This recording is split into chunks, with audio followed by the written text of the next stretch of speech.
అనుదిన బైబిల్ ఆదికాండము 23వ అధ్యాయం. సారా జీవించిన కాలము అనగా సారా బ్రతికిన ఏండ్లు 127. సారా కానాను దేశమందులి హెబ్రోనును కిర్యతర్బాలో మృతి పొందెను.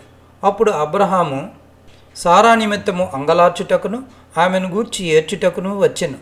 తర్వాత అబ్రహాము మృతి పొందిన తన భార్య ఎదుటి నుండి లేచి హేతు కుమారులను చూచి, మీ మధ్య నేను పరదేశినిగాను పరవాసినిగాను ఉన్నాను.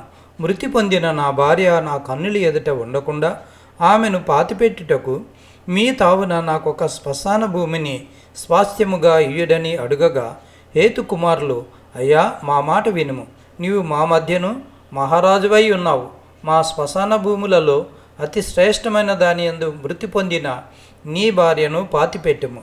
నీవు మృతి పొందిన నీ భార్యను పాతిపెట్టినట్లు మాలో తన శ్మశాన భూమి ఇయ్యనలని వాడు ఎవడునూ లేడని అబ్రహామునకు ఉత్తరమిచ్చిరి. అప్పుడు అబ్రహాము లేచి ఆ దేశపు ప్రజలైన హేతు కుమారులకు సాగిలపడి, మృతి పొందిన నా భార్యను నా ఎదుట ఉండకుండా నేను పాతిపెట్టుట మీకిష్టమైతే నా మాట వినుడి.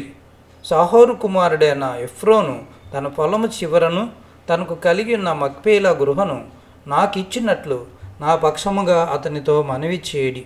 మీ మధ్యను శ్మశాన భూమిగా నుండుటకు నిండు వేలకు అతడు దాన్ని నాకు స్వాస్థ్యముగా ఇయ్యవలనని వారితో చెప్పాను. అప్పుడు ఎఫ్రోను హేతు కుమారుల మధ్యను కూర్చుండి ఉండెను. హిత్తీయుడైన ఎఫ్రోను తన ఊరి గవిని ప్రవేశించి వారి ఎదుట హేతు కుమారులకు వినబడినట్లు అబ్రహాముతో చెప్పిన ప్రత్యుత్తరం ఏమనగా, అయ్యా, అట్లు కాదు, నా మనవి ఆలకించుము. ఆ పొలమును నీకిచ్చుచున్నాను, దానిలోనున్న గుహను నీకిచ్చుచున్నాను. నీ ప్రజల ఎదుట అది నీకిచ్చుచున్నాను. మృతి పొందిన నీ భార్యను పాతిపెట్టుమనను. అప్పుడు అబ్రహాము ఆ దేశపు ప్రజల ఎదుట సాగిలపడి, సరే, కానీ నా మనవి ఆలకించుము. ఆ పొలమునకు వెల ఇచ్చేదను.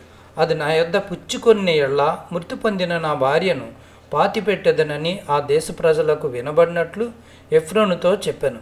అందుకే ఎఫ్రోను, అయ్యా, నా మాట వినుము. ఆ భూమి 400 తులముల వెండి చేయును. నాకు నీకు అది ఎంత? మృతి పొందిన నీ భార్యను పాతిపెట్టుమని అబ్రహాము నాకు ఉత్తరం ఇచ్చెను. అబ్రహాము ఎఫ్రోను మాట వినును. కాబట్టి హేతు కుమారులకు వినబడినట్లు ఎఫ్రోను చెప్పిన వెల అనగా వర్తకులలో చెల్లు 400 తులముల వెండి అబ్రహాము తూచి అతనికి ఇచ్చెను. అలాగున మమ్రే ఎదుటనున్న మక్పేలా ఎందలి ఎఫ్రోను పొలము అనగా ఆ పొలమును దాని అందలి గుహయు దాని పొలమేర అంతటిలోనున్న ఆ పొలము చెట్లన్నీ అతని ఊరి గవిని ప్రవేశించి వారందరిలో హేతు కుమారుల ఎదుట అబ్రహామునకు స్వాస్థ్యముగా స్థిరపరచబడెను. ఆ తర్వాత అబ్రహాము కానాను దేశంలో హెబ్రోనును మమ్రే ఎదుటనున్న మక్పేలా పొలము గుహలో తన భార్య అయిన సారాను పాతిపెట్టెను. ఆ పొలమును దానిలోనున్న గుహయు హేతు కుమారుల వలన శ్మశానము కొరకు అబ్రహామునకు స్వాస్థ్యముగా స్థిరపరచబడెను.